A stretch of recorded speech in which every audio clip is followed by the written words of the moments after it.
All the same, the Beatles had been worried about their Memphis date. In their dressing room, I talked to them about it. What difference has all this row made to this tour, do you think? Any at all? Paul? I don't think it's made much there. It's made it more hectic. It's made all the press conferences mean a bit more. People said to us, you know, last time we came, all our answers were a bit flippant. And I said, why isn't it this time? Well, the thing is, the questions are a bit more serious this time. It hasn't affected any of the bookings. The bookings have been, the people coming to the conference have been the same, except for the first show in Memphis, which was a bit down, you know, but so what?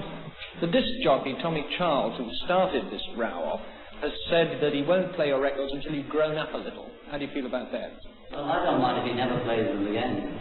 So see, this is the thing, you know, everyone seems to think that when they hear us say things like this, that we're so childish, you know. I mean, you can't say things like that unless you're a silly little child. But and if he was grown up, he wouldn't have done the thing, because he only did it for a stunt anyway.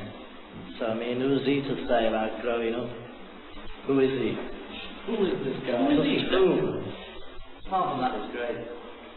Having a swinging tour. Do you feel that Americans are out to get you, that this is all developing into something of a witch hunt? No, we thought it might be that kind of thing. I think a lot of people in England did, because there's this thing about, you know, when America gets violent, gets very hung up on a thing, it tends to have this little Ku Klux Klan thing around it. It seems to me you've always been successful because you've been outspoken and direct and forthright and all this sort of thing. Does it seem a bit hard to you that people are now knocking you for this very thing?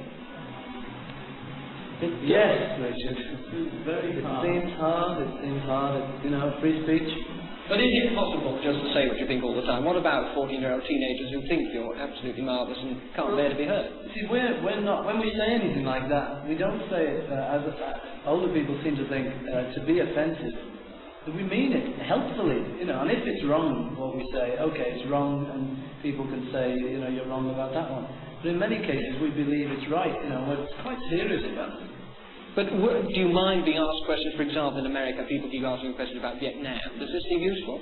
Well, I don't know, you know, if you can say that war's no good and a few people believe you, then it may be good, I don't know. You can't say too much, though, that's the trouble. It seems a bit silly to be in America and for none of them to mention Vietnam as if nothing was happening. But why should they ask you about it? You're successful entertainer. That is why they do. Because Americans always ask showbiz people what they think about it. So do the British, you know. Showbiz, you know how it is.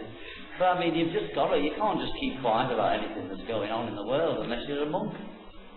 Sorry, monk, I didn't mean it. I meant actually. It doesn't matter about people not liking our records or not liking the way we look or what we say. You know, they're entitled to not like us. We're entitled not to have anything to do with them if we don't want to, or not to regard them. You know, we've all got our rights, you know. Harold.